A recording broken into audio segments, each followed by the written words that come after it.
This episode is brought to you by my clothing brand, Son of Man. You can go check it out. Season 2, we just launched it through the show notes in the description, or go to sonofmanskate.co.nz and check it out.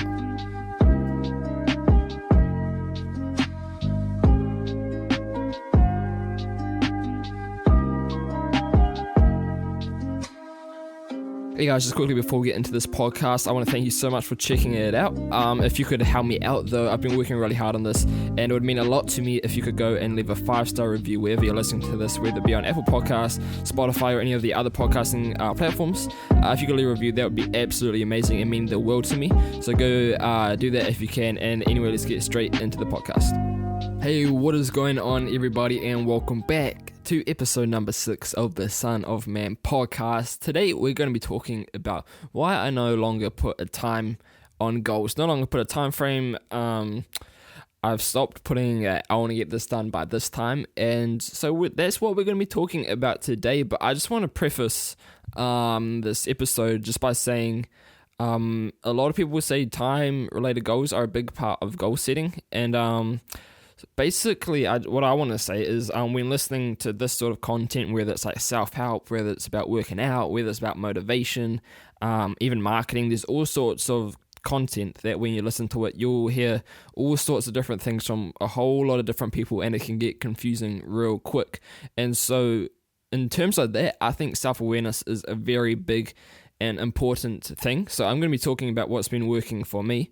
But that obviously means it doesn't always work for everyone. For example, people say like why you should get up at 5 in the morning every day, or why you should do sort of stuff like that. And it actually doesn't work the same for every single person. So you're going to hear a whole lot of different things. But what I want you to know is test things, figure stuff out, what works for you personally.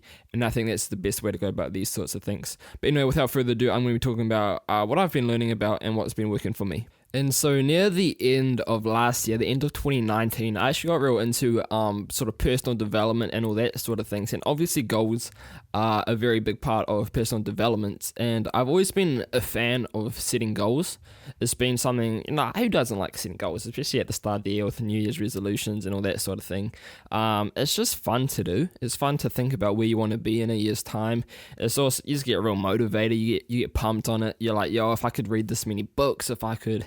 everyone's got their own things, but if you want to work out a certain amount of times, if you want to have a certain body fat percentage, have a certain amount of money, which is like a terrible thing to have. It's not terrible, I guess, but I got some thoughts on that. But anyway, I just love setting goals. I would break them down into certain areas of life. For example, what did I do? I think start of last year, I broke them down into. Was I still in school? No, I was in school.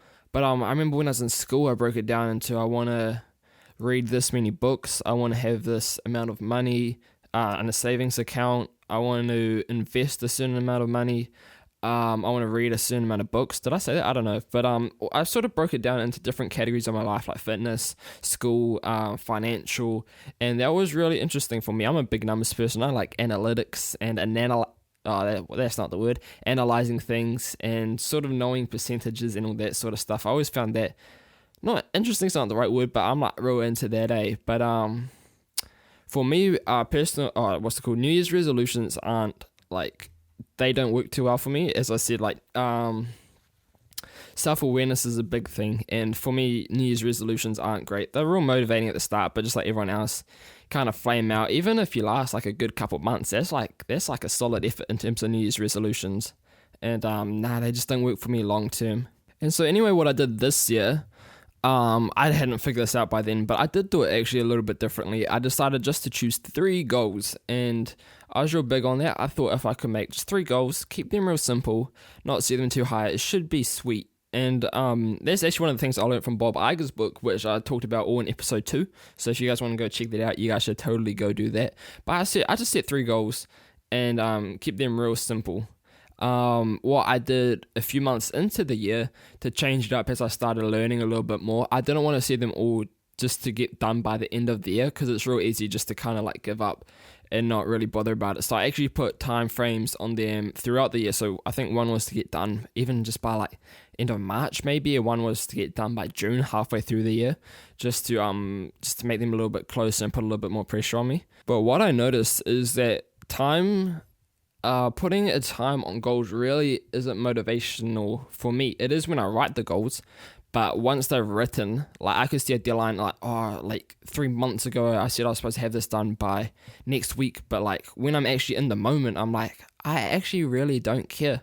And it's real buzzy because whenever I set goals, one of like two things would happen. I'd either set them too high and that would become unmotivated because I couldn't reach them, or I set them too low and just really not get anywhere because it was a super easy goal. But yeah, I've also, as I said, just discovered that time frames really just don't put any pressure on me. I don't feel motivated by them. They don't push me to get anywhere further.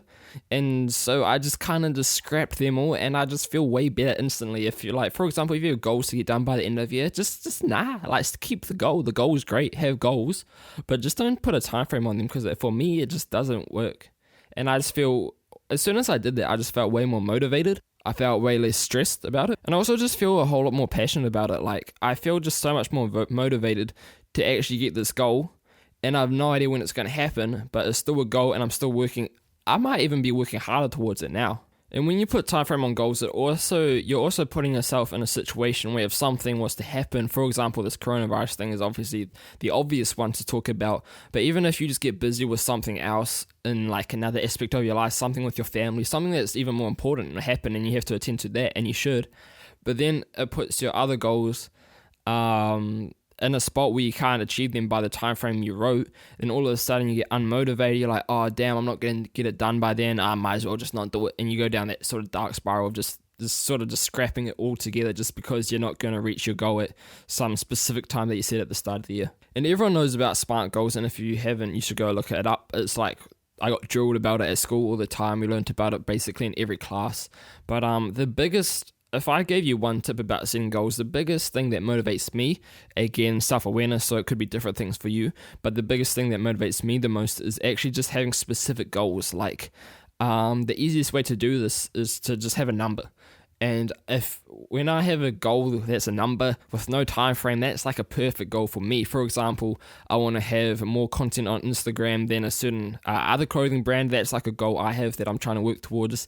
Trying to weigh a certain amount, trying to be a certain body fat percentage. And if you just have those goals and work at them all the time on a regular basis, whether it be every day or every week, whatever it is, I don't know where you guys are at with your life situations, but I feel like that's just what motivates me the most, just to have a specific number or something else that's very specific and just work away at that without a time frame. I think that's the perfect formula for goals, for me at least. But yeah, as I mentioned, this whole thing's about self-awareness.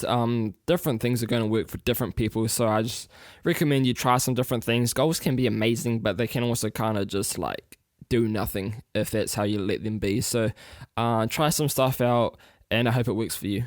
But anyways, that's all I got to say really for this episode. If you enjoy it, please, as I said at the start of the video, start of the podcast, sorry. If you could leave a 5-star review on your podcasting platform that you're currently listening to this, that'd be absolutely amazing. Help me out so much, mean the world to me. Also, I'd be really interested to hear what your thoughts are on goals, so you can either email us at sonofmanskate@gmail.com or just send us a DM. All our social medias will be in the show notes down below, but the main one's Instagram, so go check out Son of Man Apparel on Instagram.